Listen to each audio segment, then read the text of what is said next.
ও ঢাকার মুসলমান হে যুবক, জমিনটা সূর্যের নিচে এসে এমন তাপ দেওয়া শুরু করবে, সূর্যের গরমে জমিনটা হবে তামা। ও নবী, আপনিই তো বয়ান করেছেন হাসরের ময়দানে সূর্যের গরমে জমিনটা তামা হয়ে যাবে। অন্যদিকে জাহান্নামের আওয়াজ, আবার আমার মাওলাও তো রাগান্বিত আওয়াজ দিবেন আর বলবেন লিমানিল মুলকুল ইয়াউম লিল্লাহিল ওয়াহিদিল কাহ্হার। ওই দিন নবী আল্লাহ রাগান্বিত আওয়াজ দিবেন, আল্লাহ তাআলার কুদরতি রাগান্বিত আওয়াজে হাসরের ময়দানটা থরথর করে কেঁপে উঠবে রে মুমিন। ও নবী, আপনি বলেছেন ওই সময় হাসরের এমন ভয়াবহ অবস্থা হবে, জাহান্নামের চিৎকারের আওয়াজ। জাহান্নাম বলবে, আল্লাহ বেনামাজিগুলো কই, বেপরদাওয়ালারা কই, গুনাহগারগুলো আমার পেটে দাও, আমার পেটে বড় ক্ষুধা।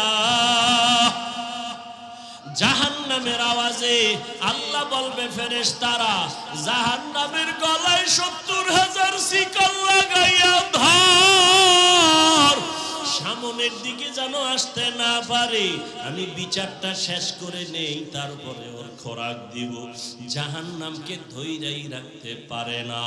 এমন এক অবস্থা, রহমতের নবীও কান্না শুরু করবেন, আল্লাহ জাহান্নামের ফিরাও, আমার একটা উম্মতেরও যেন ধরতে না পারে। আমার উম্মতের যদি জাহান্নাম খাইয়াই ফেলায়, আমি জান্নাতের দরওয়াজায় যাব না।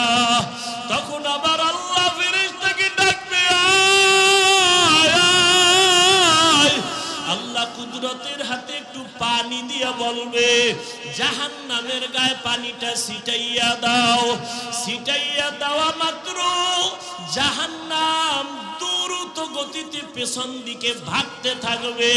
ফেরেশতারা বলবেন, আল্লাহ ৭০,০০০ শিকল লাগাইয়া যেই জাহান্নামকে ধরে রাখতে পারলাম না, এমনকি বরকতের পানি দিলা, একটু পানি দেওয়া মাত্র জাহান্নামের এমন দৌড় পেছন দিকে ভাগা শুরু হয়ে গেল। ও আল্লাহ, এটা কোন বরকতের পানি?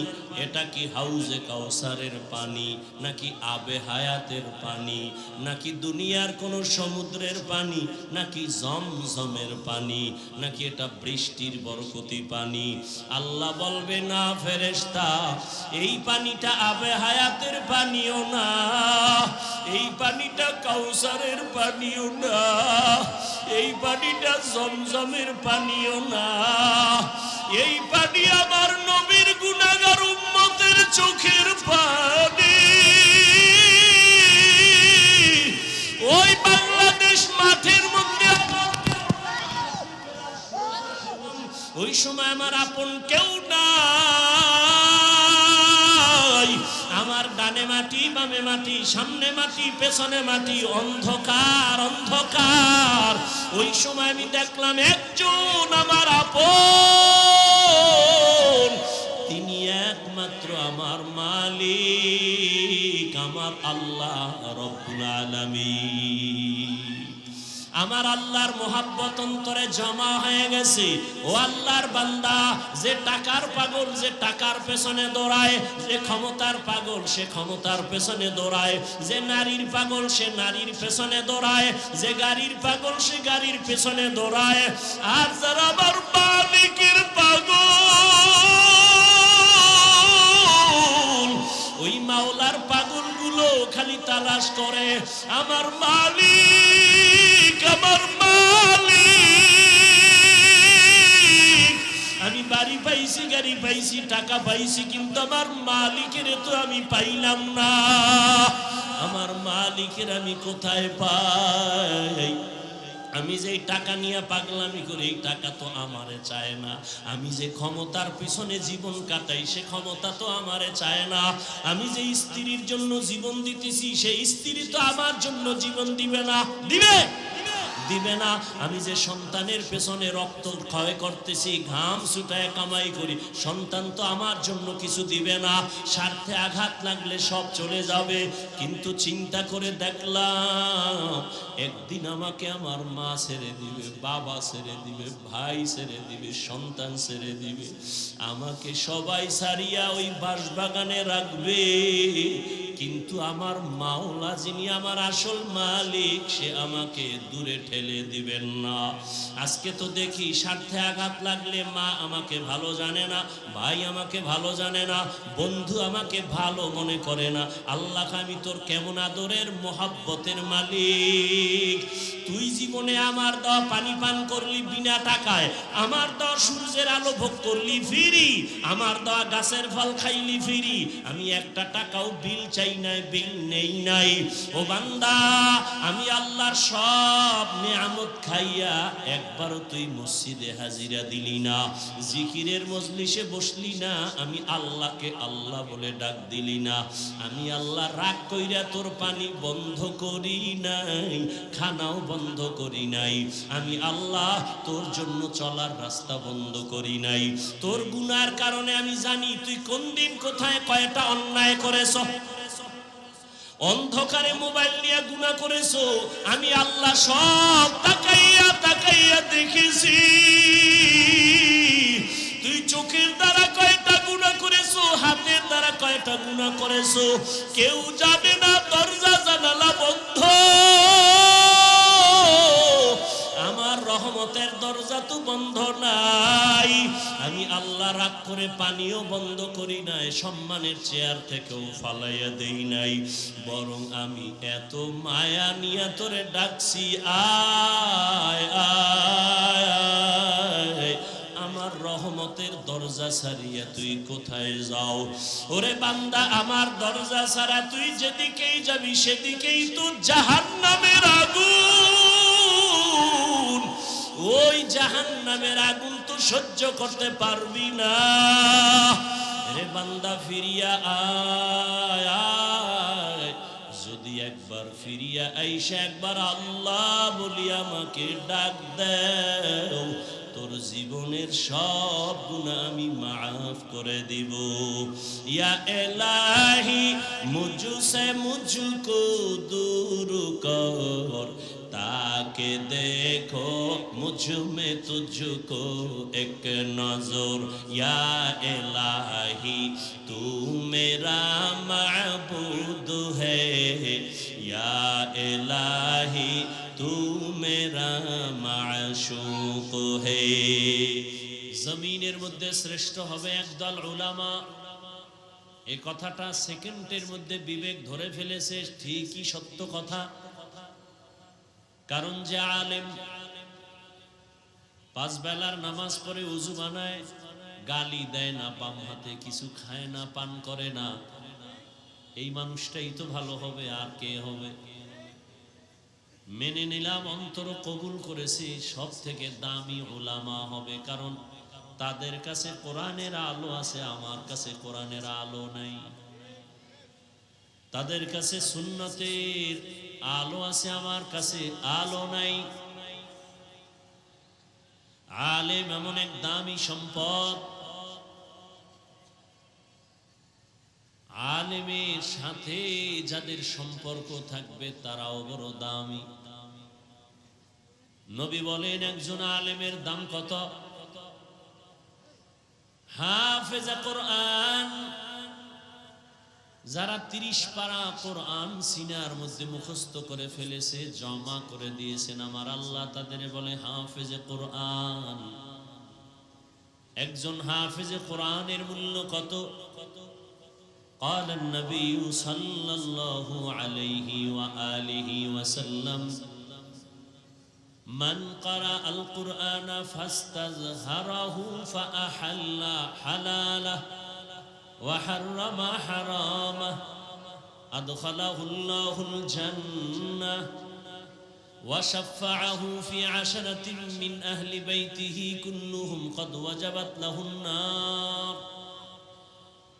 রহমতের নবী বলেন যে কোরআন পড়লো, হালাল অনুযায়ী গ্রহণ করলো, হারামটাকে বর্জন করলো, এমন একজন হাফেজে কোরআন কিয়ামতের দিন তার আপন আত্মীয় স্বজন থেকে 10 জন জাহান্নামী, যাদের জন্য জাহান্নাম ওয়াজিব, আল্লাহ বলবেন তুই আমার কোরআন হেফাজত করেছো, আজকে তোকে পাওয়ার দিলাম, আরো 10টা জাহান্নামীকে সুপারিশ কর, আমি তোমার সাথেই তাদেরকে জান্নাত দিয়ে দিব। এ হলো একজন হাফেজে কোরআন। আর যে আলেমে কোরআন, হাফেজে কোরআন তো শুধু কোরআনের আরবি রিডিং মুখস্থ করেছে, অর্থ জানে না, তাফসীর জানে না। যারা জানে তারা আলেম। একজন আলেমে কোরআনের দাম কত? নবী বলেন বনি বকর, বনি গানাম, এদের এত বিশাল বড় বকরির পাল, কত শত বকরি ওই পালে গণনা করা যায় না। কিয়ামতের দিন একজন আলেমে কোরআনকে আল্লাহ পাওয়ার দিয়ে বলবেন যাও অগণিত গুনাহগারের সুপারিশ করো, আমি আল্লাহ আজ তোমার সুপারিশ কবুল করে জান্নাত দিয়ে দিব। আতিনা ফি দারে দুনিয়া না হাসান, আতিনা ফি দারে উকবা না হাসান, ইয়া গিয়াসাল মুস্তাগীসিন ইহদিনা ইফতিখারা বিল উলুমে ওয়াল গিনা, হর গড়ি দে নে কো তু তৈয়ার হ্যায়, জো না মাঙ্গে উসসে তু বেজার হ্যায়। এতক্ষণ যত সুনাম গাইলাম ওলামা, তারা কারা ভুলে গেছেন? 1 মিনিটে উলামায়ে আহলে হক। রহমতের নবী বলেন এই দুনিয়ায় এত বড় ভালো উলামা, এদের থেকে ভালো মানুষ আর জমিনে নাই। এরা কত ভালো বলে, এরা আমি মুহাম্মদ সহ সমস্ত আম্বিয়া কেরামের ওয়ারিস। আল উলামা ওয়ারাসাতুল আম্বিয়া, উলামায়ে আহলে হক আল্লাহর নবীদের ওয়ারিস। আল্লাহ এদেরকে অনেক সম্মান দিয়েছেন। রহমতের নবী ভিন্ন হাদিসে বলেন কোন মানুষ যখন উলামায়ে আহলে হকের মোলাকাতে ঘর থেকে বের হয়, প্রত্যেকের সাথে আমার আল্লাহ 70,000 রহমতের ফেরেশতা দিয়ে একটা কাফেলা বানায় দেয়। আলেমের কাছে যাও, ওর সাথে আমি মাওলার গভীর সম্পর্ক আছে। ইলমেরা এজাজু করদন বেহিসাব, খলকেরা দাদন জওয়াবে বাসওয়াব, হক না দারাত দোস্তে খলকা জারেরা, বিস্তে ই খসলত একে দিনদারেরা। খারাপ লাগে?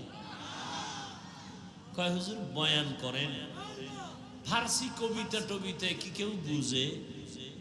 এগুলো না বললে হয় না। এরকম ছিদ্রান্বেষণকারী বন্ধু আছে না নাই? তাহলে এখানে তো কোরআনের আরবিও বুঝে না বহু মানুষ, তাহলে কি কোরআনের আয়াত পড়াও বাদ দিব? হ্যাঁ, হ্যাঁ, দ্বীনের প্রত্যেকটা কথা তুমি বুঝো আর না বুঝো, কানের মধ্যে আওয়াজ যাবে, এর মধ্যে একটা বরকত আছে, দিলের বড় একটা তাসাল্লি আছে। আর এই কথাগুলো তো আমি ব্যক্তি নাপাক, ব্যক্তির না, সরকার একটা ঘোষণা দিছে। এখন তো রেডিও আছে, টিভি আছে, সেন্টার আছে, সাংবাদিক আছে, পত্রিকা আছে। এমন একটা সময় এদেশের কোনো কঠিন ঘোষণা যদি হতো, গ্রামে জানায় দিত, তারা টিন পিটায় পিটায় চৌকিদারেরা বলতো এই ঘোষণা দিলাম, সবাই মানো। ঠিক নেই? চৌকিদার ঘোষণা দেয় রাত্র 8টার পরে কোনো দোকান যেন খোলা না থাকে, মানুষ যেন বাহিরে হাঁটাচলা না করে, জালেম আর সন্ত্রাসীদের উৎপাত বেড়ে গেছে। এখন কোন নেতা কোন মাস্তান যদি বলে তোর মতো ফকিন্নি চৌকিদারের কথা আমি কেন শুনবো, তোর কথা শোনার আমার সময় নাই বলিয়া যদি চৌকিদারের উপরে খেপে যায়, মারে, আঘাত করে, সাথে সাথে সরকারবাদী মামলা হয়ে যাবে। বলবে সরকার কেন মামলা দিবে, আমি তো চৌকিদারকে ধমক দিছি। না, কথাটা চৌকিদারের না, কথা সরকার প্রধানের, কিন্তু স্পিকার বানাইছে চৌকিদারের স্পিকার। কথা বলতেছি আমি, স্পিকার থেকে কথা বের হয়, যদিও কথা আমি একটা স্পিকার থেকে বের করছি, কিন্তু কথাটা আমার না। আমার আল্লাহ বলেছেন, রহমতের নবী বলেছেন, রহমতের নবীর কথাই চলতেছে, স্পিকার হইয়া এক এক আলেমের জবান থেকে বের হচ্ছে। অতএব কথা আমি গরিব মানুষ বলি, নগণ্য গোলাম বলি, কথা তো নগণ্য না, কথা আমার আল্লাহর কথা, রহমতের নবীর। যে নবীর চেহারার দিকে একটা নজর দিলে জাহান্নামের আগুন হারাম, যে নবীর চেহারা মোবারকে একটা মোহাব্বতের নজর দিলে পেটের ক্ষুধা থাকে না। কেমন আমার মায়ার নবী, যে নবী রাস্তা দিয়া হাঁটতেছেন, গাছের দুই পার্শ্বের গাছ নত হয়ে নবীরে সালাম জানায়। নবী যেখানে কদম দেন মাটির উপরে, ওখান থেকে নবী চলে গেছেন, কিন্তু দীর্ঘদিন ওখান থেকে মিশকের ঘ্রাণ।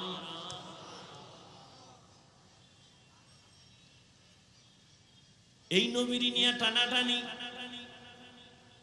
নবীজির ঘাম থেকে মিশকের ঘ্রাণ। দুনিয়াতে আরো নবীর দাবিদার বহু মিথ্যাবাদী আছে, তাদের ঘাম থেকে কোনো ঘ্রাণ ছিল না। তারা যদি এত দামি হয় তো এই নবী দাবি কইরা বাথরুমে মরে কেন? ভালো এই জন্য, हकीकत से तू दुनिया बेखबर है, दुनिया की नुमाइश पर नजर है, नबी नमी गोयम के अज दुनिया जुदा बाश, बहर कारे के बाशी बा खुदा बाश। ওলামায়ে কেরাম বড় দামি এক সম্পদ। ওলামায়ে কেরামের দ্বারাই তো আমরা আল্লাহকে চিনেছি, ওলামায়ে কেরামের মাধ্যমেই তো আমরা কালেমা শিখেছি, নামাজ শিখেছি, কিবলা চিনেছি, মা বাবার সম্মান করা শিখেছি। আজকে যদি বগুড়ার সেই সন্তান কোন আলেমের সাথে সম্পর্ক রাখতো, ওই সন্তান কোনদিন মাকে জবাই করত না। আলেমের সাথে যত সম্পর্ক থাকবে, ওই সন্তান ভালোর দিকে আগাবে, সৎসঙ্গে স্বর্গবাস, অসৎসঙ্গে সোহবতে সালে তোরা সালে কুনাত, সোহবতে তালে তোরা তালে কুনাত, এক জামানা সোহবতে বা আউলিয়া বেহতে রসদ সালা তাআত বেরিয়া। হাকিমুল উম্মত, মুজাদ্দিদুল মিল্লাত, শাহ আশরাফ আলী থানভী ফারুকী রহমাতুল্লাহ আলাইহি বাংলাদেশে আসছিলেন। বাংলাদেশের ওলামায়ে কেরাম বয়ান শুনতেছেন। এক সময় তাকে একটা প্রশ্ন করেছিলেন হযরত। হাদিসে পাকে আছে, সন্তান মোহাব্বত লাগায় যদি মা বাবার চেহারার দিকে তাকায়, বাইতুল্লাহ পায়, বাইতুল্লাহর জিয়ারতের সওয়াব পায়। মা বাবার দিকে তাকাইলে বাইতুল্লাহর হজের সওয়াব, ঠিক না? তার মানে বাইতুল্লাহ জিয়ারতের সওয়াব মানে বাইতুল্লাহই পায় মা বাবার দিয়ে তাকালে। কিন্তু আমরা ওলিয়া উলিয়া যারা ওলামায়ে আহলে হক এদের দিকে তাকাইলে আমরা কি পাবো? মা বাবার দিকে তাকাইলে বাইতুল্লাহ পায়, বাইতুল্লাহর জিয়ারত পায়, কবুল হজের সওয়াব। সাহাবায়ে কেরাম বলেন কয়বার? কয় যতবার তাকাইবা ততবার। থানবী রহমাতুল্লাহ আলাইহিকে প্রশ্ন করলেন উলামায়ে আহলে হক যারা আহলুল্লাহ ওলিয়া উলিয়া তাদের দিকে তাকাইলে কি পাবো? হাকিমুল উম্মাত শাহ আশরাফ আলী থানবী ফারুকী রহমাতুল্লাহ আলাইহি বলেন একটা সন্তান মা বাবার চেহারার দিকে তাকাইলে বাইতুল্লাহ পায়, বাইতুল্লাহর জিয়ারত পায়। কিন্তু একজন আল্লাহর আশিক যখন একজন কোরআনওয়ালা তাকওয়াওয়ালা আহলুল্লাহ ওলিয়ে কামেল এর দিকে তাকায়, শুধু বাইতুল্লাহ পায় না, বাইতুল্লাহর মালিকের পেয়ে যায়। সোহবতে সালে তোরা সালে কুনাত, সোহবতে তালে তোরা তালে কুনাত জামানা, সোহবতে বা আউলিয়া বেহতেরা সদ সালা তাআত বেরিয়া। বলতেছিলাম উলামায়ে আহলে হক অনেক দামি। উলামায়ে কেরামের মজলিসে বসছেন, আল্লাহ ফেরেশতাদেরকে নিয়ে একটা মজলিস মিলায় বলে ফেরেশতা তোমাদের সাক্ষী রেখে বললাম আমার উলামায়ে কেরামে যারা বসছে তাদের কোরআন সুন্নাহর কথা শোনার জন্য ঘোষণা দেও এদের জীবনের সব গুনাহগুলো মাফ করে দিলাম। قال النبي صلى الله عليه وآله وسلم عليك بمجالسة العلماء واسمع كلام الحكماء فإن الله تعالى لا يحيي القلب الميت بنور الحكمة كما يحيي الأرض الميتة بوابل المطر أو كما قال النبي عليه الصلاة والسلام। আল্লাহর নবী বলেন লোকমানে হাকিম তার সন্তানকে উপদেশ দিতেছেন, সেই উপদেশ আমি সাহাবাদেরকে শুনাইতেছি, সাহাবায়ে কেরাম শুনেন। উলামায়ে কেরামের মজলিসের দাম কত, কোরআনের ইলম ওয়ালাদের মজলিসের দাম কত। যারা কোরআন সুন্নাহর ইলম ওয়ালাদের মজলিসে বসো, আল্লাহর নবী কয় বৈশা তাদের হিকমতপূর্ণ কথা যদি শুনো, যদি দিলের কান লাগায় শুনো, আমার আল্লাহ সবার মুর্দা দিলটাকে জিন্দা দিলে পরিণত করে দিবে। এখন যে বুঝে না দিলটা মরা আবার জিন্দা কেমন, এটা যে বুঝে না তারে কেমনে বুঝাবো? قال النبي صلى الله عليه وآله وسلم আলা সাবধান উম্মত, ইন্না ফিল জাসাদি লামুদগাহ ইযা সালুহাত সালুহাল জাসাদু কুল্লু ওয়া ইযা ফাসাদাত ফাসাদাল জাসাদু কুল্লু আলা ওয়াহিয়াল কলব। রহমতের নবী বলেন প্রত্যেকটা মানুষের ভেতর একটা গোশতের টুকরা আছে আল্লাহর দেওয়া, এটার নাম কলব। এটার নাম কি? এটার নাম কলব, এটার নাম দিল, এটার নাম কলব। এই কলবের টুকরা যদি ভালো থাকে পুরা মানুষটাই ভালো, আর এই গোশতের টুকরা কলব যার খারাপ পুরা মানুষটাই। বলে কলব খারাপ হয় কেমনে? নবী ভিন্ন হাদিসে বলেন একটা গুনাহ করলে কলবে একটা কালো দাগ পড়ে, দুই গুনাহ করলে দুইটা কালো দাগ পড়ে। এভাবে গুনাহ করতে করতে করতে করতে অন্তরের মধ্যে কালো পর্দা পড়ে যায়। এবার আমার চশমার আয়নাটা সাদা, যখন কালো চশমা দিয়ে আমি বসবো তখন দেখবো সাদা বাতি সব কালো, সাদা কাপড় কালো। আসলে বাতি কালো না, সমস্যা আমার চোখের ভেতরে। জমিনের ভিতরে কোরআনের বয়ান ভালো, উলামা আহলে হক ভালো, ওয়াজ মাহফিল ভালো, মাদ্রাসা ভালো, মসজিদ ভালো, পীর মুরিদি ভালো, চরমনাই ভালো, উজানি ভালো, বাহাদুরপুর ভালো, জনপুর ভালো, বাহাদুরপুর ভালো, ফুরফুরা ভালো, নানুপুর ভালো, হাটহাজারি ভালো, লালবাগ ভালো, মালিবাগ ভালো, মাদ্রাসা ভালো, উলামায়ে কেরাম ভালো। যারা বলে ভালো না ভালো না ভালো না, আসলে ওদের কলব বড় খারাপ। তুকু যাও সুন্নতে আহমদ কুজাবা মুহাম্মদ কৈবুদ নিসবতুরা মান আহাব্বা সুন্নতি কৌলে রসুল মজদায়ে কানা মাই হাম কুন কবুল। নবীজি বলেন উলামায়ে কেরামের মজলিসে বসলে মুর্দা দিল কি হয়? দিল কিন্তু দুনিয়াতে আসার সময় জিন্দা ছিল, তাজা ছিল। قال النبي صلى الله عليه وآله وسلم ما من مولود إلا يولد على الفطرة فأبواه يهودانه أو ينصرانه أو يمجسانه ইলা আখিরিল হাদিস। নবী বলেন যত সন্তান ভূমিষ্ঠ হয় তার কলবের গোশতের টুকরা থাকে স্বচ্ছ, পরিষ্কার, পবিত্র। মা বাবা ওই সন্তানকে খারাপ বানায়, মূর্তি পূজারী বানায়, অগ্নি পূজারী বানায়, গায়রুল্লাহর গোলাম বানায়। মা বাবা কে বানায়? বাচ্চা তো আমার ঘরে আছে, আপনাদের ঘরেও আছে। সবার ঘরের বাচ্চা হাসে না কাঁদে? কথা বলেন না কেন? কাঁদে। আমরা বাচ্চা কানলে কোনোদিন তো পুতুল কিনা দেই নাই।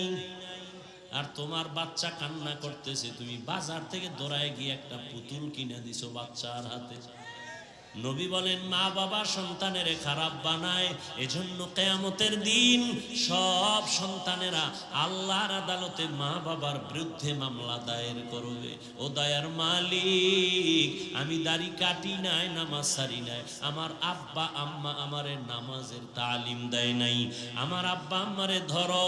আল্লাহ সূরা আহজাবের ৬৭ নম্বর আয়াতে বলেন রব্বানা আতা'না সাদাতানা ওয়া কুবারানা ফাআদাল্লুনাস সাবিলা। মামলার আয়াত পেশ করবে, মামলা দিয়ে দিছে। এবার আল্লাহ কইবে তোরে বুদ্ধি দিছিলাম নি? হ্যাঁ দিছি না। বিবেক দিছিনি? হ্যাঁ। কুত্তা শুয়ারের তো দেই নাই ভালো মন্দ যাচাই করার জন্য, হক আর না হক বন্ধ বুঝার জন্য গরুরে আকল দেই নাই। গরুরে যদি দিতাম এটা হক এটা বাতিল, তাহলে মালিকের দেখাইতো, অন্যের ফসলে মুখ লাগাইতো না। আমি তো কোনটা ভালো কোনটা খারাপ, কোনটা হালাল কোনটা হারাম এটা বুঝার জন্য মেধা তো মানুষকেই দিয়েছি। এরপরও যদি মানুষ হালালটা পাইলেও খায়, হারামটাও খায়, গরুর মতো ভেদাভেদ না করে, আল্লাহ কয় তোর থেকে গরু অনেক ভালো। তুই গরুর থেকে খারাপ, তুই গরু না, গরু না, গরুর থেকে। আল্লাহ কোরআনে সূরা আরাফ 9 পারায় বলেন ওয়ালাকাদ জারানা লি জাহান্নামা কাসীরাম মিনাল জিন্নি ওয়াল ইনস লাহুম কুলুবুন লা ইয়াফকাহুনা বিহা ওয়া লাহুম আ'য়ুনুন লা ইবসিরুনা বিহা ওয়া লাহুম আযানুন লা ইয়াসমাউনা বিহা উলাইকা কাল আনআমি বাল হুম আযাল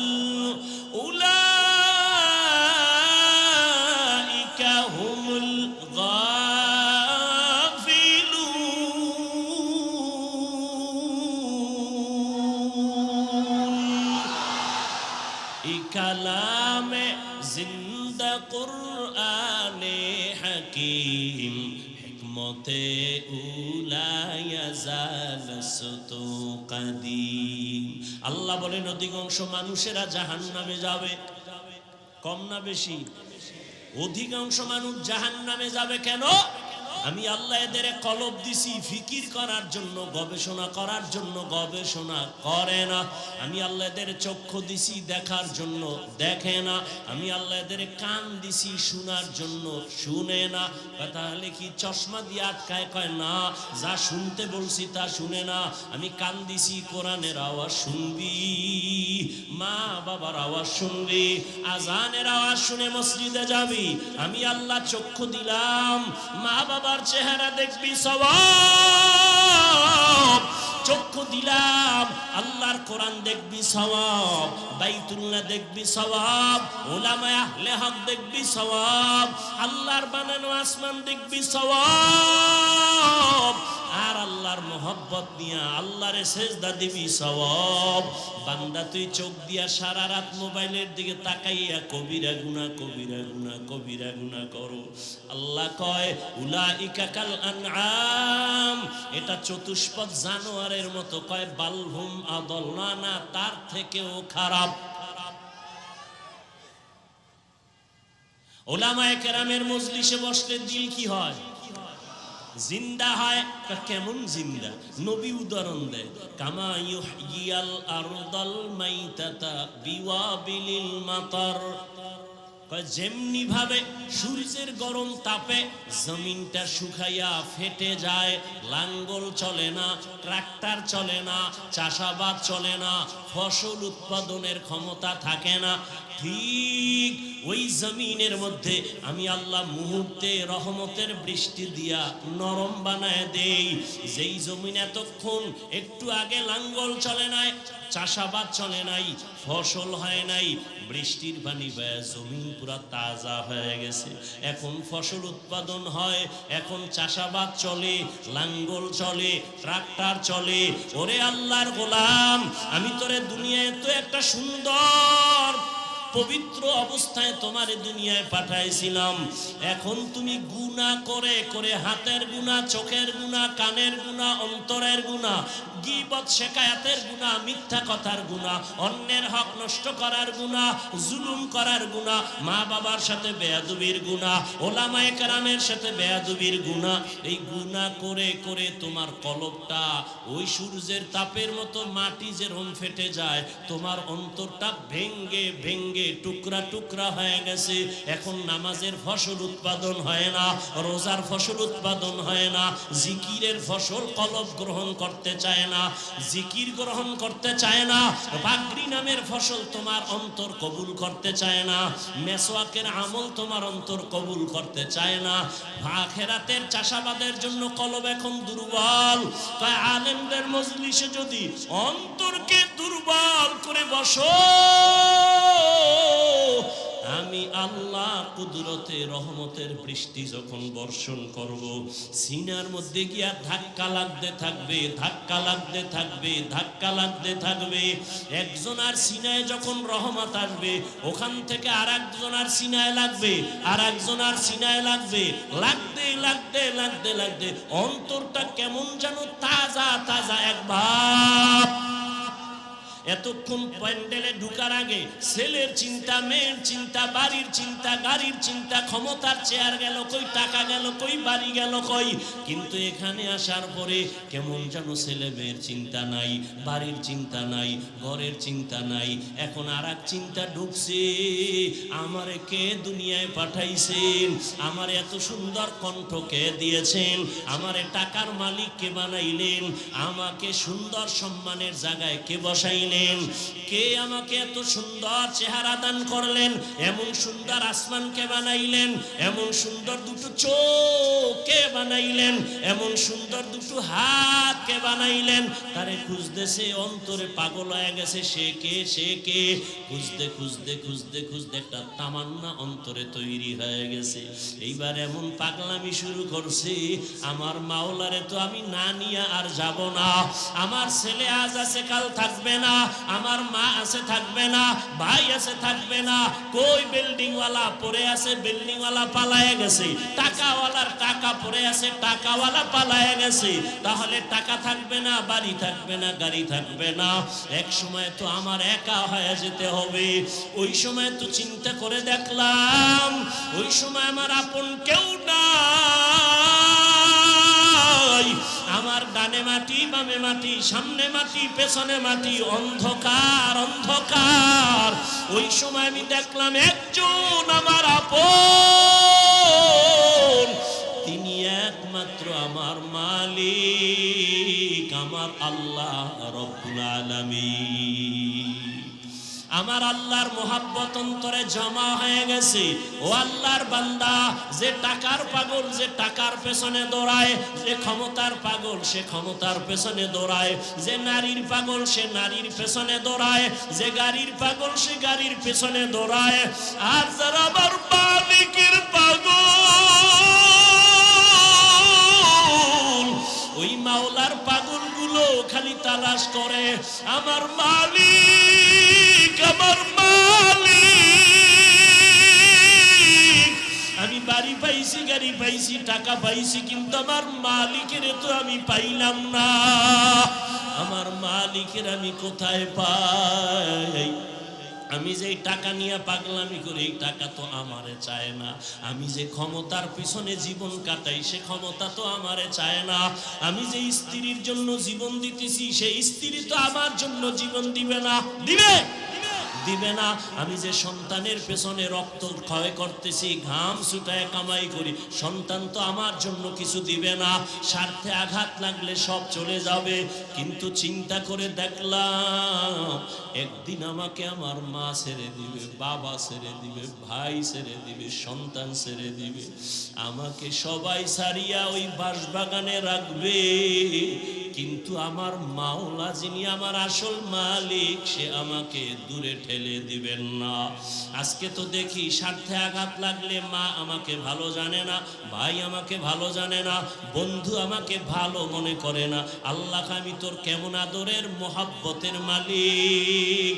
তুই জীবনে আমার দেওয়া পানি পান করলি বিনা টাকায়, আমার দেওয়া সূর্যের আলো ভোগ করলি ফ্রি, আমার দেওয়া গাছের ফল খাইলি ফ্রি।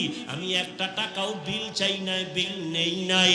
ও বান্দা, আমি আল্লাহর সব নিয়ামত খাইয়া একবারও তুই মসজিদে হাজিরা দিলি না, জিকিরের মজলিসে বসলি না, আমি আল্লাহকে আল্লাহ বলে ডাক দিলি না। আমি আল্লাহ রাগ কইরা তোর পানি বন্ধ করি নাই, খানাও বন্ধ করি নাই। আমি আল্লাহ তোর জন্য চলার রাস্তা বন্ধ করি নাই। তোর গুনার কারণে আমি জানি তুই কোন দিন কোথায় কয়টা অন্যায় করেছ। অন্ধকারে মোবাইল নিয়ে গুনাহ করেছো, আমি আল্লাহ সব তাকাইয়া তাকাইয়া দেখেছি। তুই চোখের দ্বারা কয়টা গুনাহ করেছো, হাতের দ্বারা কয়টা গুনাহ করেছো, কেউ জানে না। দরজা জানালা বন্ধ, আমার রহমতের দরজা তো বন্ধ নাই। আমি আল্লাহ রাগ করে পানিও বন্ধ করি নাই, সম্মানের চেয়ার থেকেও ফালাইয়া দেই নাই, বরং আমি এত মায়া নিয়ে তোরে ডাকছি, আয় আয় আয়। আমার রহমতের দরজা ছাড়িয়া তুই কোথায় যাও? ওরে বান্দা, আমার দরজা ছাড়া তুই যেদিকেই যাবি সেদিকেই তো জাহান্নামের আগুন। ওই জাহান্নামের আগুন তো সহ্য করতে পারবি না। রে বান্দা, ফিরিয়া আয় আয়। যদি একবার ফিরিয়া আইসা একবার আল্লাহ বলি আমাকে ডাক দাও, তোর জীবনের সব গুনাহ আমি মাফ করে দিব। ইয়া ইলাহি মুঝসে মুঝকো দূর কর, তাকে দেখো মুঝ মে তুঝকো এক নজর। ইয়া ইলাহি তু মেরা মাবুদ হ্যায়, ইয়া ইলাহি তু মেরা মাশুক হে। আল্লাহ পাক চান না তার আদরের কোন গোলাম জাহান্নামে যাবে। আল্লাহ বড় মায়া কইরা বানাইছেন তো, এই জন্য আল্লাহ এক সেকেন্ডের জন্য চান না তার বানানো কোনো আদরের গোলাম জাহান্নামে যাবে। এলাকায় একজন আল্লাহর ওলি আসছেন, মানুষ দোয়ার জন্য লাইন দিছে। খবর শুই না সনাতন ধর্মের একটা যুবক হিন্দু ছেলেও দেখা করতে গেছে, দোয়া নিবে। আল্লাহর ওলির সামনে গিয়া যখন দাঁড়ায় গেল সুদর্শন ছেলেটা, হুজুরে হাত বাড়ায় দিছে সালাম। হিন্দু ছেলে সালাম পারে না, মোটামুটি বলছে, আর কয় হুজুর দোয়া করবেন, আমি হিন্দু ধর্মের ছেলে। হুজুর এই কথা শুনে হাতটা চাপ দিয়া ধরছে, আর ছাড়ে না। দইরা যুবকের চেহারা দিয়ে তাকায়া, এক ধ্যানে তাকায়া, চোখের পানিগুলো গাল বেয়ে বেয়ে পড়ে। হিন্দু যুবক ছেলেটার অন্তরে ভয়, না জানি কোনো বেয়াদবি হয়ে গেল। হুজুর আমারে মাফ করেন, আমি কোনো বেয়াদবি করছি নি? কয় না বাবা, কোনো বেয়াদবি করো নাই। তো কাঁদেন কেন? বলে আল্লাহর কুদরত দেখা কাঁদতেছি। বলে হুজুর কি কুদরত? বলে এত সুন্দর চেহারা তোমারে যেই মাওলায় দিছেন, ওই মাওলায় তোমারে আবার কেমনে জাহান্নামের আগুনে জ্বালাইবে। ইনজেকশনটা দিয়া দিয়া কয় যা। আল্লাহওয়ালাদের প্রত্যেকটা কথার মধ্যে বরকত। এক ইনজেকশন দিয়া দিছে, যায় এবার বাড়ি যায়। কিন্তু যুবকের অন্তরের মধ্যে ধাক্কা লাইগা গেছে, কইল কি আমারে হুজুরে? বাড়ি যাইয়া একা একা চিন্তা করতে করতে পাগলের মতো, আসলেই তো, আরে জাহান্নাম কেন? আমি মরার পরে তো আমারে কবরে যাওয়ার আগেই তো আগুন লাগাবে না। এত সুন্দর চেহারা আমি আগুনে জ্বালাইতে চাই না। একটা দৌড় মারিয়া আবার আল্লাহওয়ালার দরবারে গিয়া হাজির। আল্লাহর ওলি কয় হুজুর দয়া করে আমারে মাফ করে দেন, আর আমারে তওবা পড়ায়া দেন, কালেমার রশি আমার গলায় লাগায়া দেন। আমি আর জাহান্নামের পথে এক সেকেন্ডের জন্য চলতে চাই না। আরে আমি তো মরলেই দুনিয়াতে আমার মুখে আগুন দিয়া দিবে। আমি দুনিয়ার আগুনও চাই না, জাহান্নামের আগুনও জ্বলতে চাই না। হুজুর আমাকে তওবা পড়ায়া কালেমাওয়ালা মুসলমান বানায়া দেয়। উলামায়ে আহলে হকের মজলিসে বসার দ্বারা মানুষের মরা দিল জিন্দা হয়ে যায়। এই জন্যই তো বলি, যারা বলে আমরা ওলিয়া উলিয়া মানি না, উলামায়ে কেরাম চাই না, ওরা বাতিল, ওরা ধোঁকাবাজ, ওদের দুনিয়াও বরবাদ, আখিরাতও বরবাদ। এই যারা দুনিয়া দুনিয়া জিকির করে, আল্লাহর জাত ও সিফাতের কসম, যারা নামাজে দাঁড়াইয়াও দুনিয়া, দোকান, সক্ষমতা, এই সেই, আমি তো হিসাব পরিপূর্ণ করে দেখছি, ওরা দুনিয়াও পায় না, আখিরাতও না।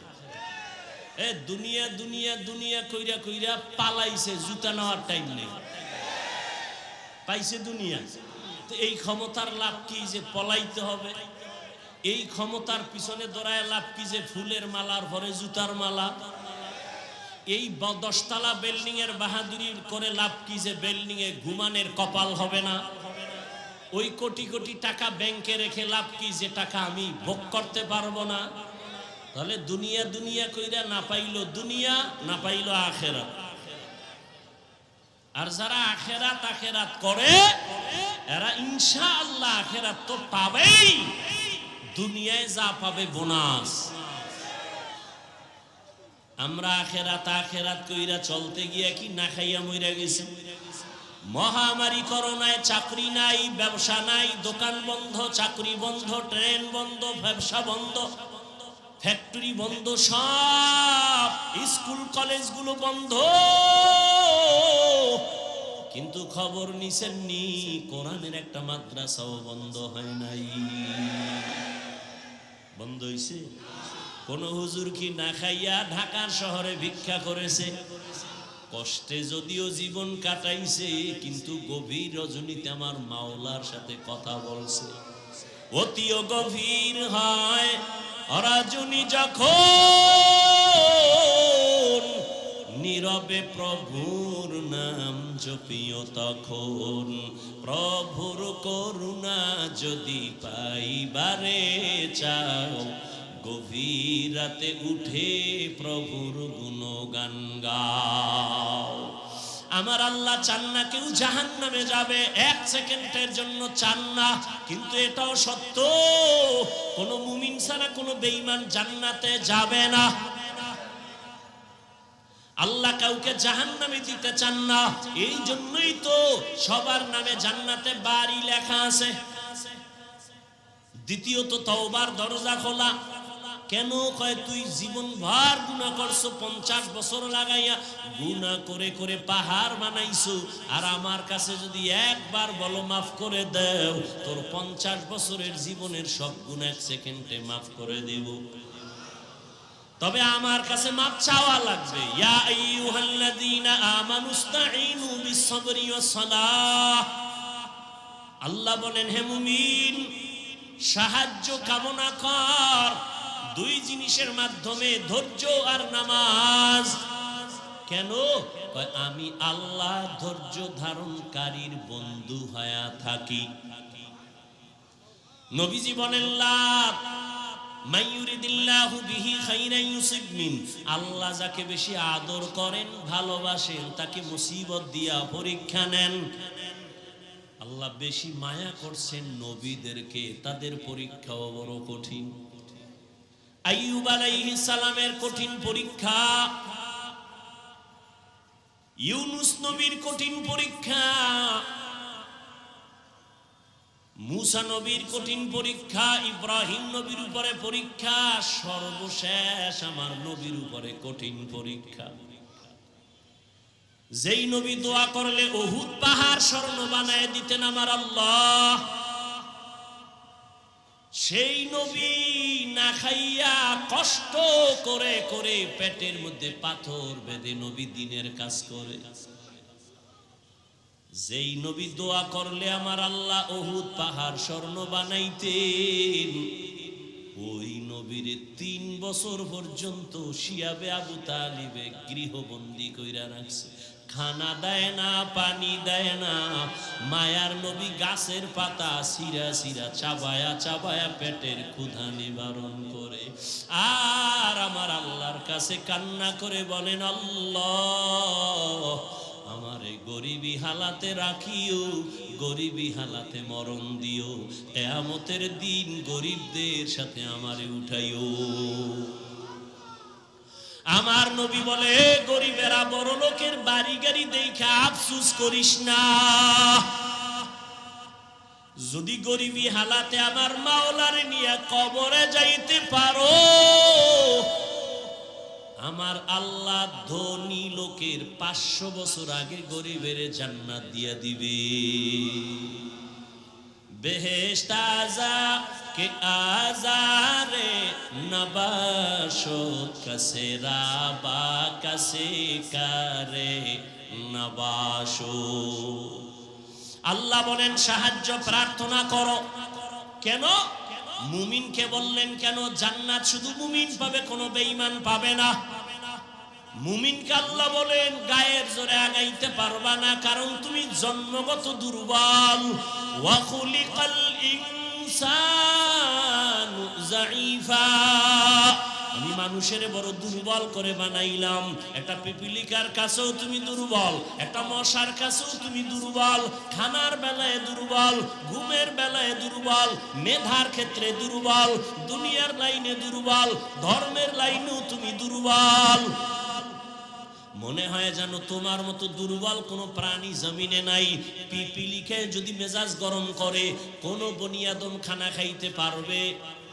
মশায় যদি মেজাজ গরম করে, কোনো বনিয়াদম রাতের বেলা ঘুমাইতে পারবে না। ও বান্দা, তুই এত দুর্বল, এত দুর্বল। একটা গরুর কাছে তুই কত দুর্বল। তোরে যদি একটা লাথি মারে, জীবনে 1 ফোঁটা দুধ আর নিতে পারবি না। কিন্তু মর্যাদা সবার উপরে। মর্যাদা দুর্বল না, মর্যাদা তোর ফেরেশতার থেকেও বেশি, জিনের থেকেও বেশি, সব প্রাণীর থেকে বেশি। এই জন্য শক্তিশালী বাঘ তোরে সালাম দেয়, শক্তিশালী গরুটা তোর কাছে দুর্বল হয়ে থাকে। ওর শক্তি দুর্বল না, তোর সম্মানের কারণে দুর্বল হয়ে দাঁড়ায়। তুই 20 কেজি দুধ টাইনা নিয়ে যাও, বাচ্চারে দাও না, গরুটায় কিছুই কয় না।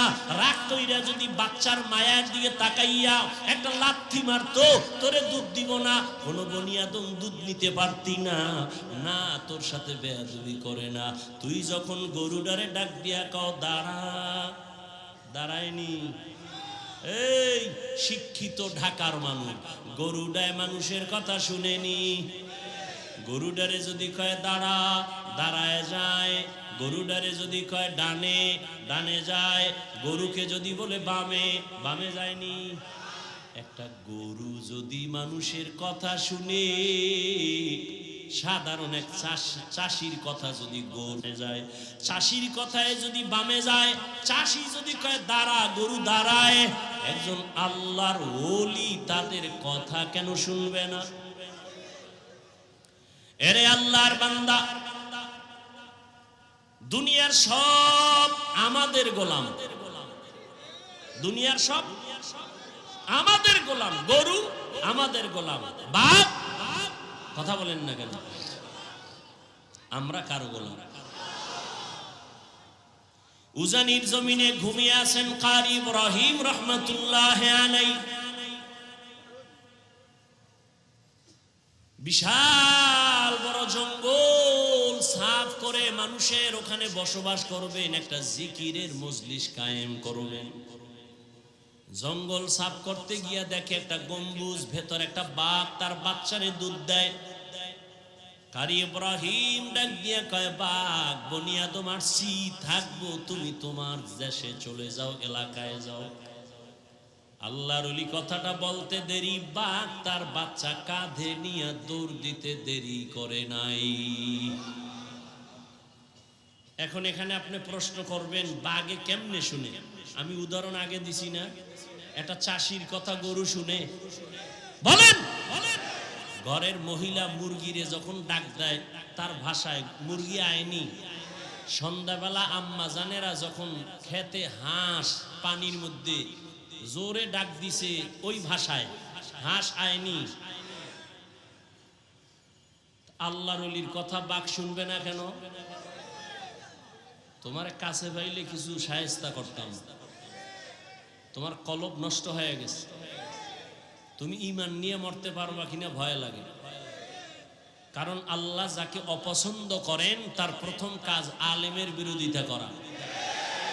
যারা আলেমের বিরোধিতা করে তার প্রমাণ হলো আল্লাহ ওর উপরে কি বেজা, এটা প্রথম প্রমাণ। আর আমি বাংলায় কি বলি, আমাকে বাঙালিকে সাইজ করতে হইলে আরো কিছু শব্দ লাগে। যারা আলেমের বিরুদ্ধে লেখে ফেসবুকে আর বলে, এরা সবগুলো সন্তান মা বাবার অভিশপ্ত সন্তান, একটাও মা বাবার আদরের সন্তান। খবর নেন, যারা আলেমদের সাথে বেয়াদবি করে ফেসবুকে লেখে, সবগুলো সন্তান মা বাবার অভিশপ্ত সন্তান, একটাও মা বাবার আদরের সন্তান না। খোঁজ নাও, ভালো করে খোঁজ নাও। আল্লাহ হেদায়াত দান করুন। আলেমের বিরোধিতা করলে ইসলামের কোনো লাভ আছে? কেন করো? বরং তোমার কপাল তুমি ফুটতেছো। মানুষ বড় দুর্বল, জন্মগত মানুষ দুর্বল, মেধার বেলায় দুর্বল, খানার বেলায় দুর্বল। ঢাকা চিড়িয়াখানায় লেখা আছে একটা বাঘের দৈনিক খানা 17 কেজি গোশত। পারবে কেউ খাইতে 17 কেজি 3 বেলায়? আছে এরকম খাদক? একটা বাঘ অনেক বেশি খায়। আমরা খাওয়ার বেলায় দুর্বল, ঘুমের বেলায় দুর্বল, মেধার বেলায় বড় দুর্বল, সব লাইনে আমরা দুর্বল। কয় এখন দুর্বল মানুষ যদি চলতে হয় আর একজনের সাহায্য লাগবে নি। কথা বলেন না কেন? তাহলে সবাই আমরা সৃষ্টিগত দুর্বল, মেধার বেলায় কি দুর্বল। ডাক্তার হোমিওপ্যাথিক সেও ডাক্তার, এরপরে এলোপ্যাথিক সেও কি ডাক্তার। আবার এলোপ্যাথিক ডাক্তারের মধ্যে এমবিবিএস, এফসিপিএস, এফআরসিএস, কিন্তু সব লাইনে না। একজনের নাক কান গলার ডাক্তার আছে না? হ্যাঁ, যদি কি আমার তাড়াতাড়ি আমার ফ্যাটের মধ্যে টিউমার হয়েছে, কি করা যায়? এই বিষয়ে আমি দুর্বল, ঠিক নেই? তাহলে প্রত্যেকটা মানুষ তার নিজের জায়গায় অন্যের তুলনায় দুর্বল, জন্মগতভাবে দুর্বল, মেধার বেলায় দুর্বল, ধর্মের লাইনেও। আপনারা যারা কোরআন পড়তে পারেন না, যারা কোরআন পড়তে পারে তাদের কাছে দুর্বল। আবার যারা কোরআন পড়তে পারেন, অর্থ জানেন না, যিনি অর্থ জানে তার কাছে দুর্বল। আবার আপনি অর্থ জানেন, তাফসীর জানেন না, যারা তাফসীর জানে তার কাছে দুর্বল। আবার আপনি কোরআনের তাফসীর জানেন, ফিকহ জানেন না, ফতোয়া দিতে পারেন না, আপনি মুফতি সাহেবের কাছে দুর্বল। কি দুনিয়ার সবাই দুর্বল, এখন অন্যের সাহায্য ছাড়া চলা যাবে না। আবার জান্নাতের পথে যাব, পথটা চিনিও না, কত ভেজাল। একদিকে আমরা দুর্বল, আবার জান্নাতে যে যাব সেই পথও চিনি না। আবার সেই জান্নাতে যাওয়ার পথটার মধ্যে ভেজাল। তিন দল শয়তান আমারে ব্যারিকেড দিয়া রাখছে, মানুষ শয়তান, জিন শয়তান, নফস শয়তান। ঠিক নেই? এতগুলো ঝামেলার মধ্যে জান্নাতের পথে আগাবো কেমনে? আল্লাহ কয় সাহায্য চাও। কয় কার কাছে সাহায্য চাইবা? যার মধ্যে তিনটা দুর্বলতা নাই। কয়টা? এক নাম্বার, যার কোনো পিছু টান নাই, পিছনে যার কোনো কি নাই। যেমন আমগো পিছু টান আছে না, সামনে আগাইলে আমার ছেলে কয় আব্বু দেও, মেয়ে বলে আব্বু দেও, বউ বলে স্বামী দাও, আম্মা জান কয় ছেলে দাও, আব্বা জানে বলে দাও। যত সামনে আগাই তত পেছনে চাই না। উজানি আমাদের এক বড় শাইখুল হাদিস ছিলেন, খুব মজা। তো ওয়াজে দাওয়াত দিছে বরকতের জন্য। তো টাইমের প্রায় 8টা, মানে টাইম যা ছিল 1-2 ঘন্টা লেট করে এরপরে গেছে। ওয়াজে উঠা রস করে, রস মজাক। কয় আমি দেরি হয়ে গেছে আসতে বাসার থেকে, আমারে 8টা দেওয়ে ভাইছে। দেও ভরি কই না আমরা, দেও ভরি। আরে ভাই কথা বলেন। হুজুর এখানে আমারে 8টা দেয় পাইছে, দেও পাইছে, দেও ভাওনে দেরি হয়ে গেছে। আমারে কয় দেওয়ে ভাইছে। কারণ সবাই তো বুঝছে হুজুরে শাইখুল হাদিস, এরে ভরিতে ভাই, জিনে ভাই, বুতে ভাই, দেওয়ে ভাই। হুজুরে কয় না, দেও ভাইছে মানে 8টা দেও। কি বউ কয় দেও, এই দেওয়ে আমার 5 মিনিট গেছে। ছেলে কয় দেও, এই দেওয়ে গেছে আরো 5 মিনিট। মাইয়া কয় দেও, এরকম কয় দেও। 8টা দেও দিতে দিতে আমার 1 ঘন্টা 2 ঘন্টা লেট হয়ে গেছে। তাহলে জমিনের মধ্যে এমন একজন বান্দা, আল্লাহ বলেন সাহায্য লাগবেই, সাহায্য ছাড়া চলা যাবে। তাহলে যেই সোরার ঘরের সোরা কয় আমি একা একা জান্নাতে যাব, আমার আলেম লাগে না, পীর লাগে না, ও জীবনে জান্নাত পাইব? জীবনে সম্ভব না। আমি স্পষ্ট ঘোষণা দিচ্ছি, পিছনও দিছে, আজও দেই। যারা ওলিয়া উলিয়া মানে না, ওরা বুখারী শরীফ মানে না, কোরআন শরীফ মানে না, ওরা বাতিল। ওদেরকে যারা বাতিল বলে না, তারাও বাতিল।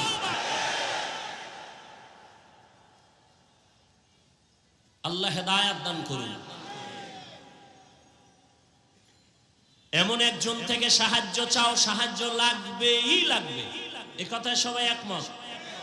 এখন সাহায্য কার থেকে নিবেন এই বিষয় সিদ্ধান্ত নেন। যার মধ্যে 3টা দুর্বলতা নাই তার থেকে সাহায্য নিতে হবে। 1 নাম্বার দুর্বলতা, যার পেছনে টান নাই। বলেন দুনিয়াতে কোনো মানুষ আসেনি যার পিছে টান নাই? কে আছে? কোন নাই? বুঝা কথা কইেন, খালি বক বক করলি মুখ একটা আছে খালি কয়ে ভালো। খুব হিসাব করে কথা বলতে হবে। বুঝেন না, পারেন না, চুপ থাকবেন। 2 নাম্বার দুর্বলতা, যার অভাব নাই। খুঁজা দেখেন তো একজন পিসাব পাইবেন নি যার অভাব নাই?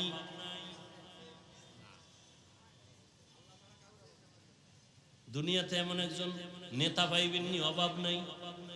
বরং আমি বলি যার যত টাকা তার অভাব তত বেশি। যে যত বড় টাকাওয়ালা তার অভাব তত বড়। রিকশাওয়ালার যদি জামায় রাস্তায় ময়লা লাগে নিজে ধুইয়া ফালায়, কিন্তু বড় লোকের জামা তো নিজে ধুইতেই পারে না। কি করতে হবে? কাজের লোকের ডাক, বেতন দিয়া জামা ধুইয়া দাও, জুতাটা মুইসা দাও, ঘর মুইসা দাও। এজন্য যত টাকাওয়ালা যত বড় লোক সব গরিবের কাছে ঠেকা। গরিব যদি বড় লোকের কাজ না করে, প্রত্যেক বড় লোকের টাইলস মোজাইক করা 5 তলা বিল্ডিং গরুর গোয়াল ঘর হয়ে যাবে। অথচ এই জালেমরা কর্মচারী কাজের লোকের সাথে গরিবের সাথে জুলুম করে বেশি, ঠিক নেই? আল্লাহ হেদায়াত দান করে। তাহলে কি বুঝলাম? দুনিয়াতে অভাব ছাড়া কোনো মানুষ। 3 নাম্বার দুর্বলতা, যার কোনো স্বার্থ নাই। এবার খুঁজা দেখেন দুনিয়াতে এমন একজন মানুষ পাইবেননি যার কোনো স্বার্থ নাই। দেখেন তো, আমি 2 জনারে পাইছিলাম, কিন্তু সোনার বাংলা এটার কোনো গ্যারান্টি নাই। একজন পাইছি আমার আব্বা, আর একজন পাইছিলাম আমার আম্মা। স্বার্থ নাই, কিন্তু সোনার বাংলা এটার গ্যারান্টি দিতে পারি না। কারণ বহু মা বাবা স্বার্থের টানে সন্তানের বিরুদ্ধে মামলা করেছে, সন্তানের জবাই করেছে। এই খবর নাই সোনার বাংলায়? আপন বাবা তার মাইয়া, আপন মাইয়াটারে হোটেলের মধ্যে ঢুকায় কয়, আজকে রাতের জন্য তুই আমার কাছে স্ত্রীর মতো। এবার বুঝেন তাহলে স্বার্থ ছাড়া কোনো মানুষ আসেনি। তাহলে কি ফলাফল হলো? জমিনের মধ্যে পিছু টান ছাড়া কোনো মানুষ নাই, অভাব ছাড়া কোনো মানুষ নাই, স্বার্থ ছাড়া কোনো মানুষ। তাহলে খোঁজেন এই 3টা অভাব দুর্বলতা নাই, একমাত্র যাকে পাইবেন তিনি হলেন আমার। ইয়া আইয়ুহান নাস আনতুমুল ফুকারাউ ইলাল্লাহ ওয়াল্লাহু হুয়াল গানিয়্যুল হামিদ।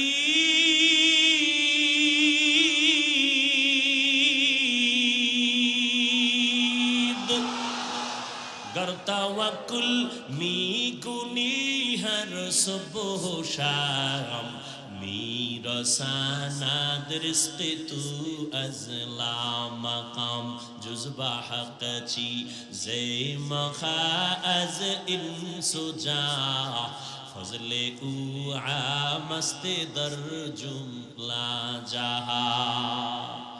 সাহায্য চাবো, আল্লাহ কয় দুনিয়ার মানুষ আমি একমাত্র প্রশংসিত ধনী, তোমরা সবাই ফকির। ধনীকে আরো জোরে বলেন।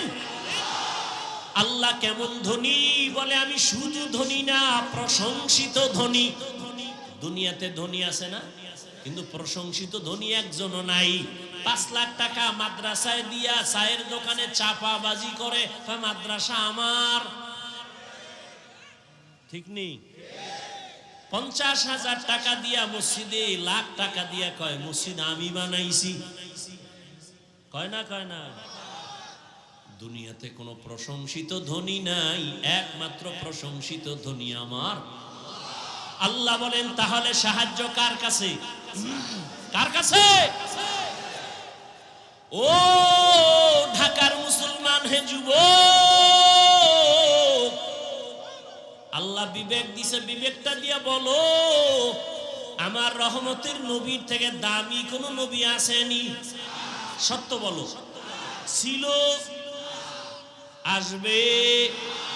বলো আমার নবীর জীবনে কোনো কিছুর প্রয়োজন হইতো নি?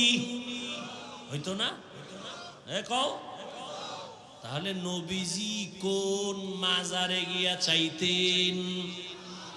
ইব্রাহিম নবীর মাজারে, মুসা নবীর মাজারে, আজমিরের মাজারে, নিজামুদ্দিন আউলিয়ার মাজারে।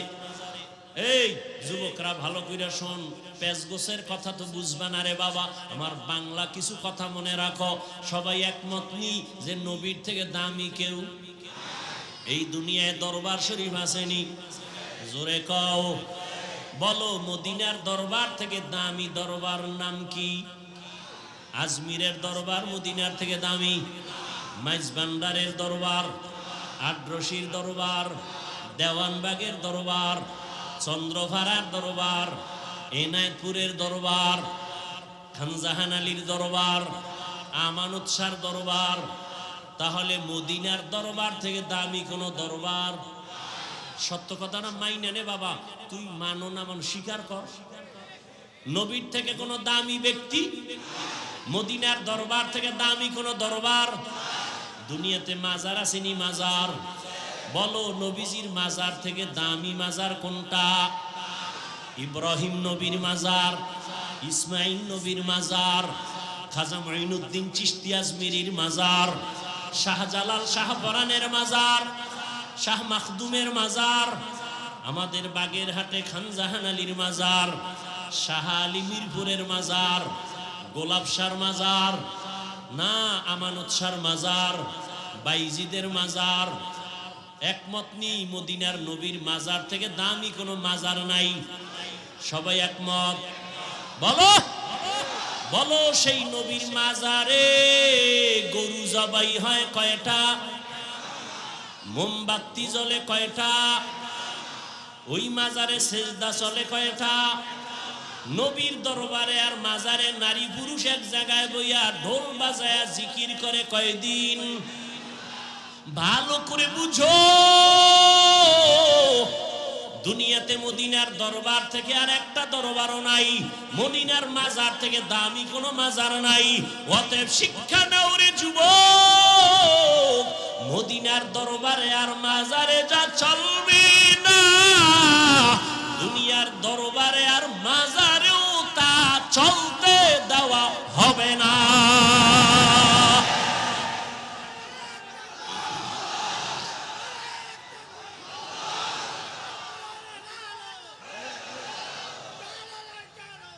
ভাইরা আমার, মাজারে মোম জ্বালাইলে যদি আল্লাহ খুশি হয়, তাহলে অর্ডার দিয়ে একটা বড় মোম নবীর মাজারে আগে নেওয়া উচিত না কি? মাজারে সেজদা দিলে যদি অনেক বরকত হয়, তাহলে রসুলের মাজারে সেজদা আগে দেওয়া উচিত না? কেউ দিছে? এই ভাগলামি কেন? আল্লাহ হেদায়েত দান করে। जिंदगी में बंदगी तू करना है, जिंदगी में बंदगी तू करना है, जिंदगी बे बंदगी शर्मिंदा है, जिंदगी बे बंदगी शर्मिंदा है। यहाँ हम सब मुसाफिर दिल ना लगा,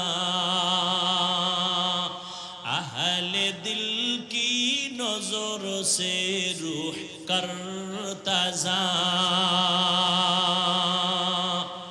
शाह दौलत सब फकीर घर नेक ने, शाह दौलत सब फकीर घर नेक ने, जिंदगी में बंदगी तू करना है,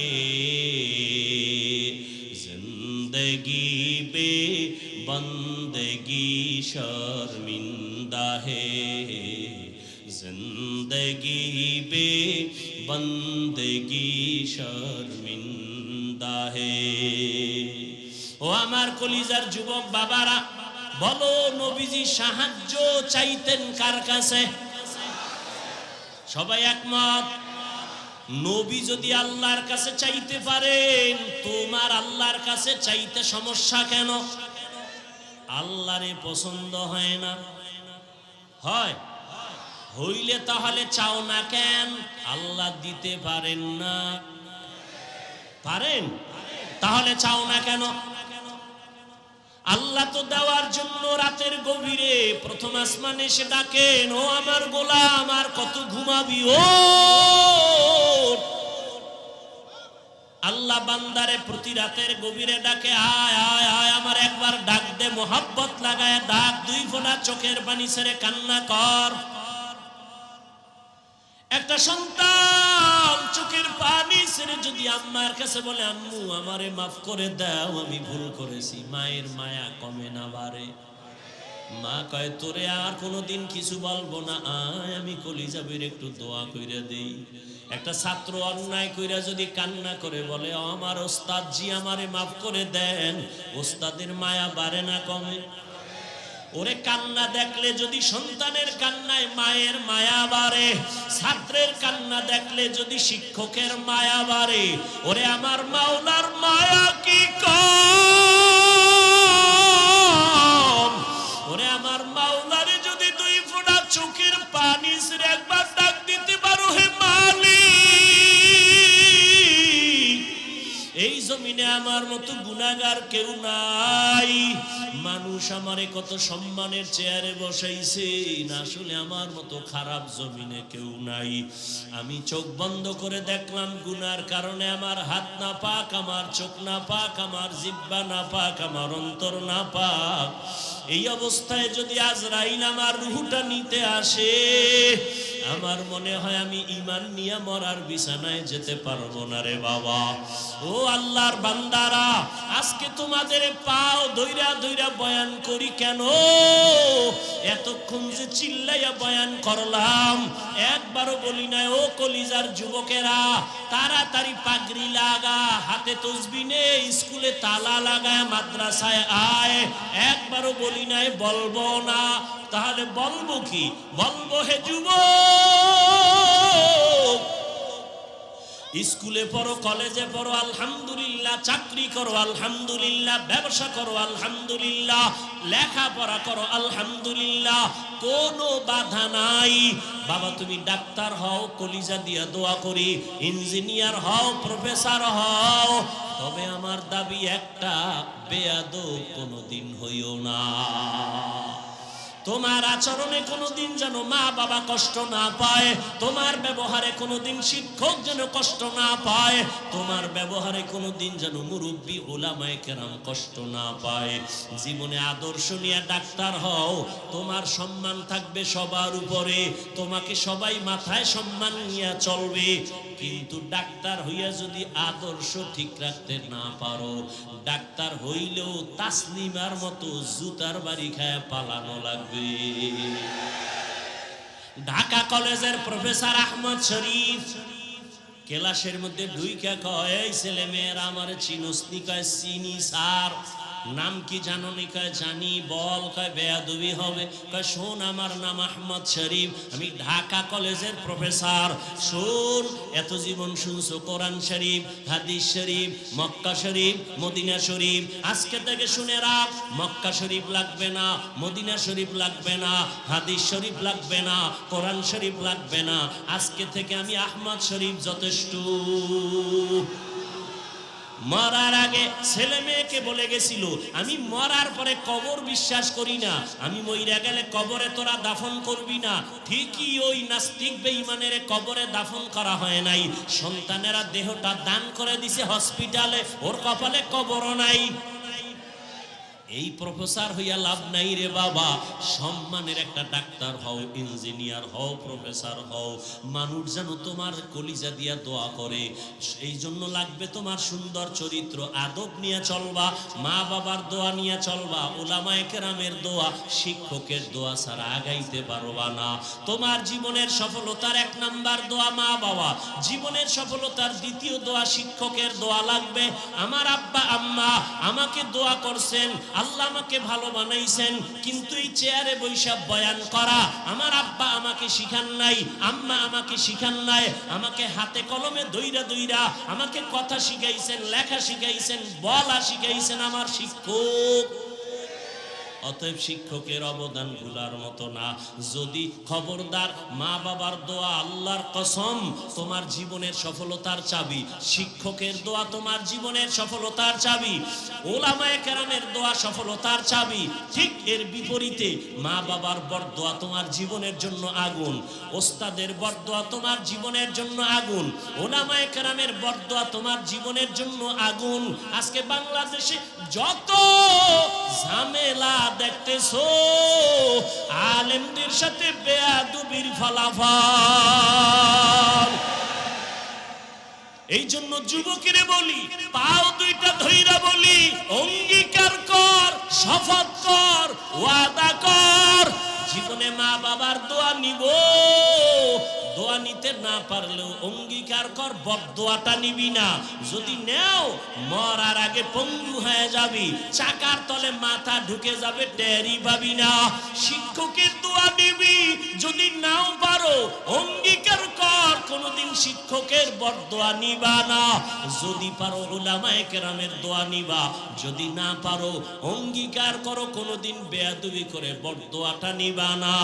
এই অঙ্গীকার কইরা যদি চলো, ডাক্তার হলেও তোমার জীবন সফল, ইঞ্জিনিয়ার হলেও তোমার জীবন সফল। এই জমিনে বাবা তুমিও মুসলমান, আমিও মুসলমান, তোমার আমার আল্লাহ দুই না এক, তোমার আমার নবী এক, তোমার আমার কোরআন, তোমার আমার কাবা, তোমার আমার ধর্ম, তোমার আমার কালেমা, সব এক না? তোমার আমার আল্লাহ এক, নবী এক, কোরআন এক, কাবা এক, ধর্ম এক, দুনিয়াতে আসছি তাও এক। বিদায় বেলা কাফন হবে তিনটা, কালার হবে আলাদা। কাফনের সংখ্যাও কি? যত বড় টাকাওয়ালা হও না কেন, মইরা গেলে একটা কাফন কেউ বাড়াইয়াও দিবে না। গরিব রিকশাওয়ালা হইয়া যদি মরো, একটা কাফন কেউ কমাইয়াও দিবে না। আমারেও তিন কাফন, তোমারও তিন কাফন। কালার আলাদা না সব এক? কি কালার? কাফনের উপরে লেখা থাকবে বড় হুজুরের লাশ, কাফনের উপরে লেখা থাকবে কোটিপতির লাশ। তাহলে এত ভাব দেখাও কেন? আমি বক্তা বক্তা ভাব দেখাই, তুমি টাকার ভাব দেখাও।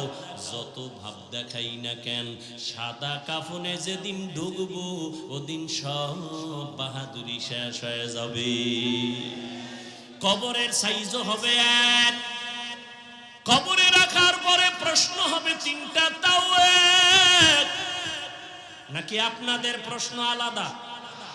কে স্কুলে পড়ে, কে কলেজে পড়ে, কে মাদ্রাসায় পড়ে, কে হুজুর না, কে ডাক্তার, কে রোগী, কে ইমাম, কে মুক্তাদি, কে পীর, কে মুরিদ। সবার বেলায় প্রশ্ন তিনটা। রবের পরিচয় দাও, ধর্মের পরিচয় দাও, রাহমাতুল লিল আলামিনের পরিচয় দাও। নবীজি বলেন এই তিনটা প্রশ্নের জবাব যে দিবে তার জন্য কবর হবে রওজাতুম মির রিয়াজিল জান্নাহ। আর এই তিনটা প্রশ্নের জবাব যারা দিতে পারবে না, তাদের কবর হবে হুফরাতুম মিন হুফারিন নার। যারা জবাব দিবে তাদের জন্য ভালো, দিতে পারবে না কপাল খারাপ। এখন পারবে কারা? আমরা হুজুরেরা। কি হুজুর হইয়া কবরে জবাব দিতে পারবো গ্যারান্টি? আরে আমরা হুজুর কেন? রহমতের নবীর হাতে করা সাহাবা, 10 জন সাহাবা জান্নাতের টিকিট পাইছেন হাতে। পাইছেন না? তারা কত দামি, তাদের নামাজ কত সুন্দর, তেলাওয়াত কত সুন্দর, জিকির তেলাওয়াত রোজা কত সুন্দর। এই যে জান্নাতের টিকিট পাইয়াও তারা জীবন ভর শুধু কান্না কান্না কান্না কান্না। রহমতের নবী বলেন আমি রাতের বেলা আমার হুজরায়, আম্মা জান আয়েশার হুজরায় আমি ঘুমায় গেছি। আমার চোখ ঘুমায়, আমার অন্তর ঘুমায় না। হঠাৎ রাতের গভীরে শুনি কান্নার আওয়াজ। রাতের গভীরে কে আমার মসজিদে কে কাঁদে? আমার চোখ সজাগ হয়ে গেল। আমি উঠে তাকায় দেখি মসজিদে নববীর মধ্যে এই রাতের গভীরে অচেনা কেউ কাঁদে না। জান্নাতি সাহাবী, 1 নম্বরের সাহাবী জান্নাতি, আমার কলিজার আবু বকর নামাজে দাঁড়ায় দাঁড়ায় কান্না করে। মায়ার নবী হেঁটে হেঁটে বাইর হইলেন। এবার নামাজ শেষ, নবী পেছনে তাকায়া দেখে আবু বকর হাউ মাউ করে কাঁদতেছেন। নবী নামাজ শেষ করার পরে জিজ্ঞাসা করলেন, আবু বকর আপনি রাতের গভীরে সবাই ঘুমায়, আপনি কেন নামাজে দাঁড়ায় কান্না করলেন? আবু বকর বলেন, ইয়া রাসূলুল্লাহ, আমি আমার মালিকের আদালতে কেমনে দাঁড়াবো সেই ভয়ে কান্না করতেছি। নবী বললেন, আপনাকে তো আল্লাহ জান্নাতের টিকিট দিয়েছেন, আবার ভয় কেন? আবু বকর বলেন, ইয়া রাসূলুল্লাহ, যেই আল্লাহ আমাকে জান্নাতের টিকিট দিছেন আমার ভয় লাগে আবার না জানি কোন আমলের দ্বারা আল্লাহ বেজার হইয়া টিকিট আবার ক্যান্সেল করে দিতে পারে। এই ভয়ে কান্না করি, কারণ নবী আপনিই তো বয়ান করেছেন হাসরের ময়দান হবে বড় ভয়ঙ্কর। যেই ভয়ঙ্করের কথা বলতে গিয়া নবী আপনি পর্যন্ত যার যার কান্না করেছেন, বুক ভিজায় দিছেন কান্না করে।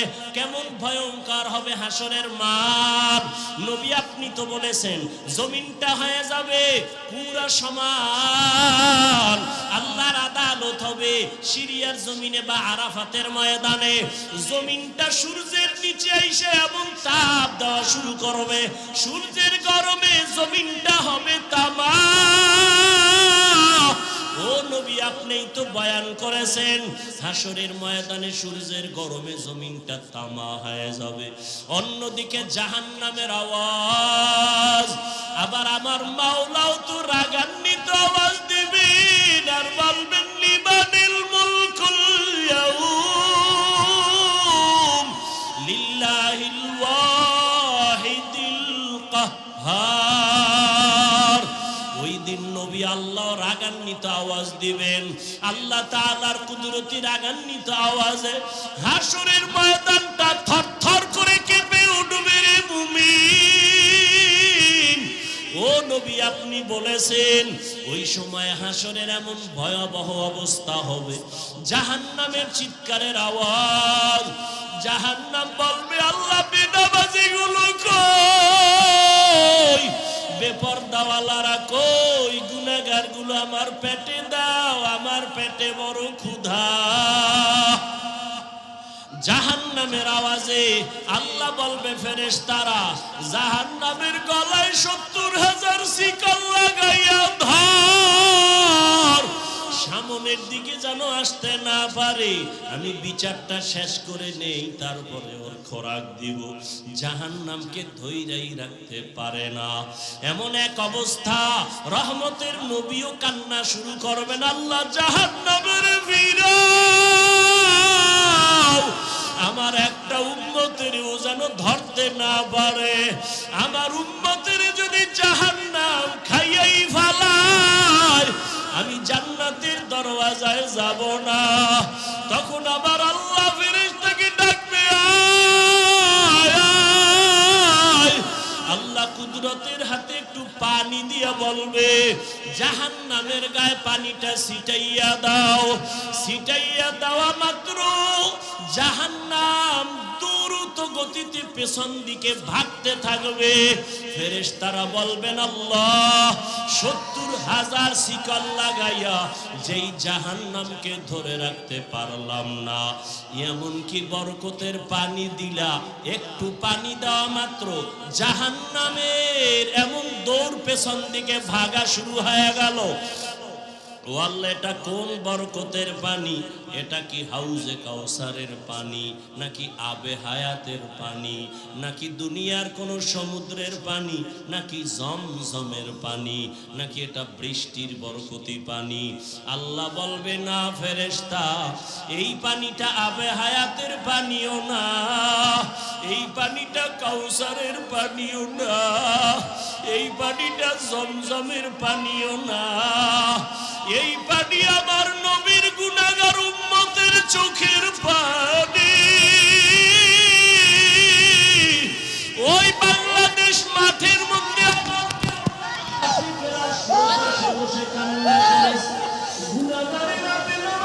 চোখের পানি সে কান্না করেছে,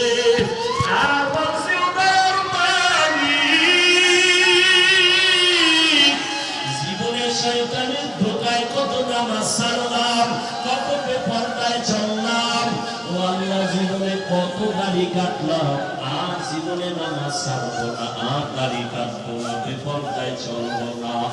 ওই আমার নবীর গুনাহগার উম্মতের চোখের পানি। ও বেনামাজি বাবারা, ও আমার কলিজার যুবক, টুপি মাথায় দিয়েছে জাহান্নামের আগুনের ভয়, নামাজ পড়ি, পর্দা করি, হালাল খাই, ওই আমরা তো না খাইয়া মরিয়া আমরা যাই নাই, সম্মান আমাদের কমে নাই। তোমার মতো কত যুবক স্কুল কলেজে পড়িয়াও তো নামাজ ছাড়ে না, দাড়ি কাটে না। বলো বাবা তোমরা কেন পারো না?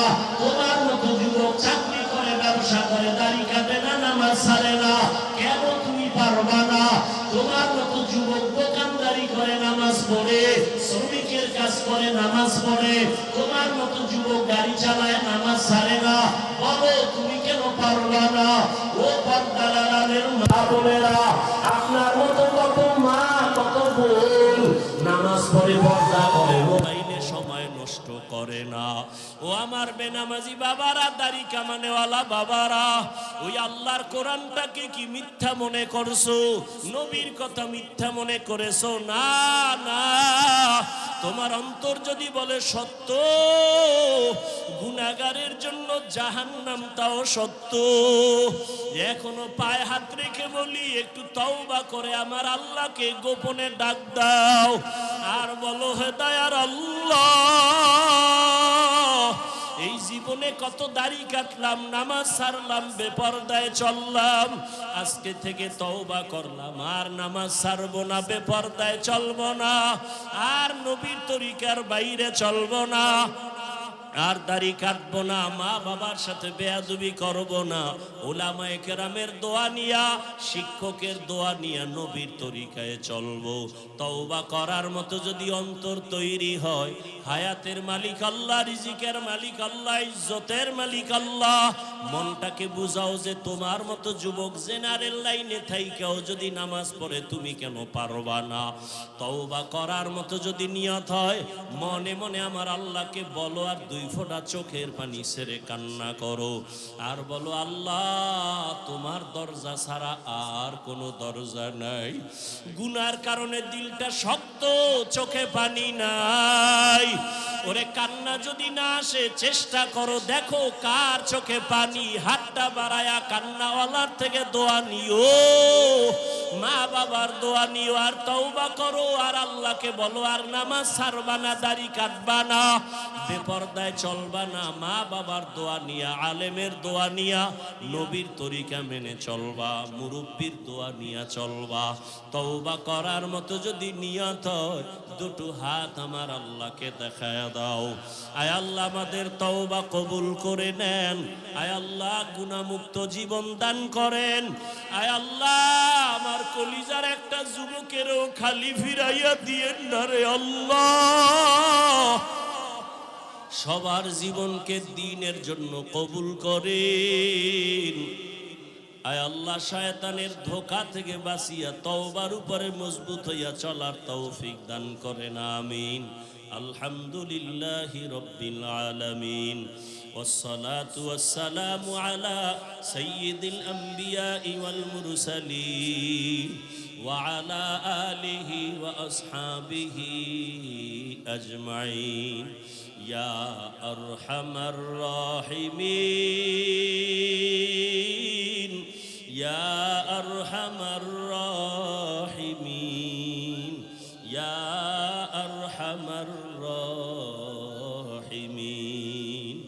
রব্বিরহামহুমা কামা রব্বায়ানি সগীরা, রব্বিরহামহুমা কামা রব্বায়ানি সগীরা। আল্লাহুম্মা ইন্না নাসআলুকা রিযাকা ওয়াল জান্নাহ ওয়া নাউযু বিকা মিন সাখাতিকা ওয়ান নার। اللهم اكفناهم بما شئت، اللهم إنا نجعلك في نحورهم ونعوذ بك من شرورهم، إنا كفيناك المستهزئين. اللهم إنا نعوذ بك من البرص والجنون والجذام وسيء الأسقام. ও দয়ার মালিক,